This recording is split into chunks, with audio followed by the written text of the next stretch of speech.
Cricket world cup league 2 का आगाज़ जो है स्टार नेशन सीरीज से होने वाला है और सबसे पहला मैच जो है वो नामीबिया वर्सेस नेपाल के बीच में होने वाला है और उसकी मैच प्रीव्यू यानी आप कह सकते हैं इस नए cycle cricket world cup league 2 का जो पहला मैच प्रीव्यू है वो आपके सामने हम लेकर हाजिर हैं। कई सारे मैच प्रीव्यूज आएंगे, काफ़ी लंबा, कहीं ना कहीं फिक्सर कल रिवील हो गया है और उससे रिलेटेड डिटेल में अलग किसी वीडियो में बात ज़रूर होगी। सबसे पहले इस मैच के मैच प्रीव्यू की बात करते हैं। शुरुआत में करना चाहूँगा हेड टू हेड से। रिसेंट हेड टू हेड अगर हम उठाते हैं तो उसमें हाल मेरे ख्याल से बहुत ही ऑब्वियस सबको सही है, लेकिन फिर भी एक बार रिपीट करना हमारा यहाँ पर काम बनता है। बिल्कुल। और अभी हमने देखा कि नामीबिया ने जो टूर किया था नेपाल का, वहाँ पे 2 मैचेस खेले थे, दोनों में उन्हें हार मिली। अगर हम देखें नेपाल वर्सेस नामीबिया को अगर देखें तो दोनों के दोनों नेपाल यहाँ पर विंस कर रहा है और नामीबिया के खाते में कुछ भी बिल्कुल अलग, और ग्राउंड भी कहीं ना कहीं वेन्यू भी जो है वो यही था। तो चलिए हेड टू हेड में तो फिलहाल 2-0 है। अब देखना पड़ेगा नामीबिया इसमें 3-0 एड ऑन होते हैं या फिर 2-1 होता है, ये देखने वाली बात होगी। लेकिन अब यहाँ बात करते हैं उसके बाद अब चलते हैं सीधा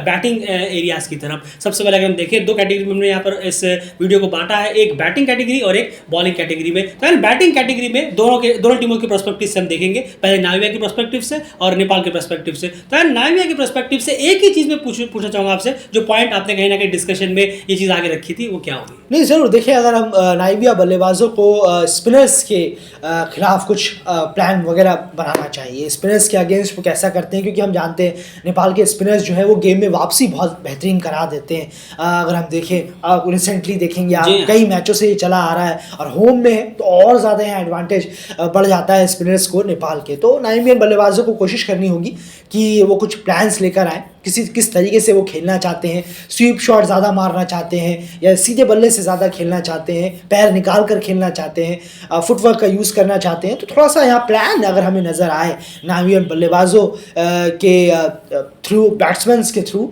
अगेंस्ट दी स्पिनर्स, तो स्पिनर्स के अगेंस्ट हमें यहाँ पर एक प्लान नज़र आना चाहिए, वरना बहुत दिक्कत पैदा होगी। अगर आप सीधा खेलने उतर गए, कोई बॉल जा रही है ऑफ की तरफ, आप मार रहे हैं लेग की तरफ, थोड़ा सा ये सब क्रिकेट से बचने की ज़रूरत है। काफ़ी देखा गया है ये, कभी कभी अच्छी खासी इनिंग को अननेसेसरी रिवर्स स्वीप मारकर खराब कर देना। बिल्कुल ये आपने भी सही कहा, आती नहीं है लेकिन फिर भी रिवर्स स्वीप मार। तो इसलिए ये कहा है हमने कि तैयारी करने की ज़रूरत है स्पिनर्स के अगेंस्ट। खाली नेट पर बल्लेबाजी करने से नहीं होगा, कुछ प्लान्स भी लाने होंगे, उसको इम्प्लीमेंट भी करना होगा मैच के दौरान। बिल्कुल, यानी क्लियर है, स्पिनर्स को आपको पढ़ना पड़ेगा बहुत जल्द से जल्द, वरना फिर कहीं ना कहीं आप बैकफुट पे हो सकते हैं। ये नामीबियन के लिए होगा, नामीबियन बैट्समैन के लिए अगेंस्ट नेपाल स्पिनर्स। तो चलिए यहाँ पर अब बात करते हैं नेपाल की। नेपाल के बैटिंग की अगर पर्सपेक्टिव की, नेपाल के पर्सपेक्टिव से अगर हम यहाँ पर चीज़ें देखें तो नेपाल के बैट्समैन को उनके जो लेफ्ट आर्म जो पेसर्स रहेंगे उन पर थोड़ा सा कहीं ना कहीं ध्यान देना होगा कि उनकी बॉलिंग शुरुआत में किस तरह से हो रही है, क्योंकि अगर टीम नई बॉल से वो कितनी स्विंग करा रहे नहीं करा रहे, किस तरह से बॉल अंदर आ रही है या बाहर निकल रही है, ये देखना बहुत जरूरी होगा। और इसमें एक और इंक्लूजन है यान फैलिंग का। यान फैलिंग की अगर बात करें तो यान, आप मुझे बता रहे थे कि किस तरह से वो स्लोअर बॉलर्स का इस्तेमाल करते हैं जब वो पुरानी बॉल से मैच में आते हैं। दिखता भी है, बिल्कुल कटर का भी इस्तेमाल करते हैं वो अपने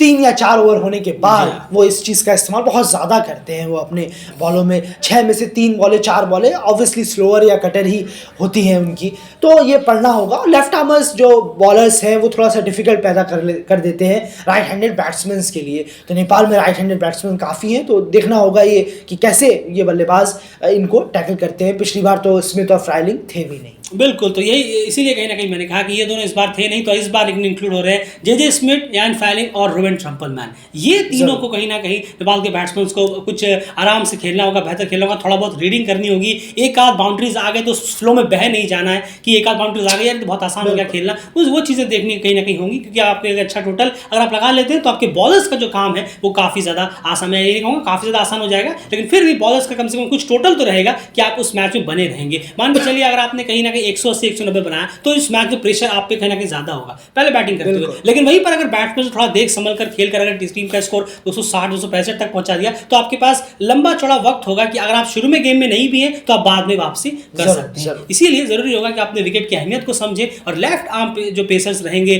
नामीबिया के उनके खिलाफ कहीं ना कहीं थोड़ी सी आप देखभाल कर उसके बाद कहीं ना कहीं पढ़कर फिर आप अप्रोच अपना स्टार्ट करें, रन मारना स्टार्ट करें तो बेहतर रहेगा। चलिए ये तो बात हो गई बैटिंग पर्सपेक्टिव से। अब बॉलिंग पर्सपेक्टिव में जाने से पहले मैं बीच में एक सेक्शन डालना चाहूंगा यहाँ पर बैटल्स टू वॉच आउट कौन से हैं। कम से कम 2-3 अगर मैं आपसे कहूँ उठाने के लिए, तो आप कौन से बैटल्स कहीं ना आपको लगता है कुछ इंटरेस्टिंग हो सकते हैं? जरूर देखिए, अगर हम इंटरेस्टिंग की बात करें, इंटरेस्टिंग की, तो Lalit Rajbanshi versus Gerhard Erasmus को देखना होगा। जी हाँ। कैसा खेलेंगे वो, लेफ्ट आर्म स्पिनर, फिर गेरार्ड बहुत अच्छे बल्लेबाज हैं, वो किस तरीके से इन्हें टैकल करते हैं।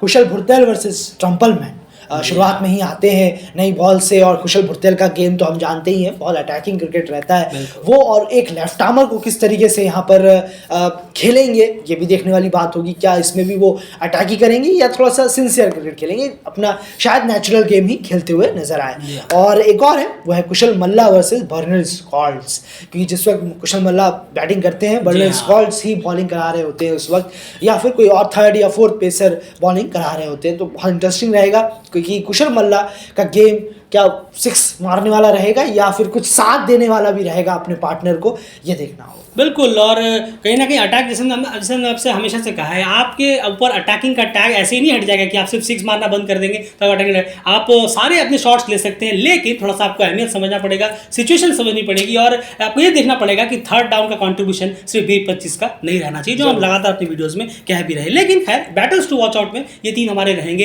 इस मैच में। बाकी तो बैटल्स बहुत सारे होने हैं, लेकिन कहीं ना कहीं 2-3 बैटल्स जो हमें कहीं ना कहीं लग रहा है कि इंटरेस्टिंग रहेंगे, अलग भी है, इंटरेस्टिंग। बिल्कुल सही कहा आपने। चलिए, ये बैटल्स की बात हो गई, अब यहाँ चलते हैं बॉलिंग डिपार्टमेंट की तरफ। बॉलिंग डिपार्टमेंट में फिर से वही दोनों का एक पर्सपेक्टिव हम देखेंगे। पहले नाइविया के, इस बार नेपाल के पर्सपेक्टिव से अगर हम देखें तो बॉलिंग यूनिट में एंड वो चीज़ क्या आप प्रेजेंट कर रहे हैं? जरूर, नेपाल बॉलर्स को टारगेट करना चाहिए गेरार्ड इरास्मस, माइकल वैन लिंजेन और यान फ्राइलिंग के विकेट्स पर। जी हाँ, बिल्कुल, जब ये आए तो इनको सेटल ना होने दें, वरना शायद थोड़ा सा यहाँ पर रन्स में हमें ज़्यादा दिख सकते हैं, बैटिंग अच्छी होती हुई दिख सकती है। अगर इन तीनों प्लेयरों को रेस्ट्रिक्ट कर दिया नेपाल ने, तो बहुत बड़ा एक बूस्टअप होगा कि नाइविया शायद इतना बड़ा स्कोर जो है टारगेट पर, बोर्ड पर ना लगा पाए, या फिर जो टारगेट दिया गया है उसमें चेस करने में शायद डगमगा जाए या ना ही कर पाए चेस। तो ये हो सकता है। ये 3 प्लेयर बहुत इंपॉर्टेंट है नेपाल बॉलर्स को पूरी तरीके से, इन 3 को, इरास्मस, लिंजेन और आपके यान फ्राइलिंग को रेस्ट्रिक्ट करने का प्लान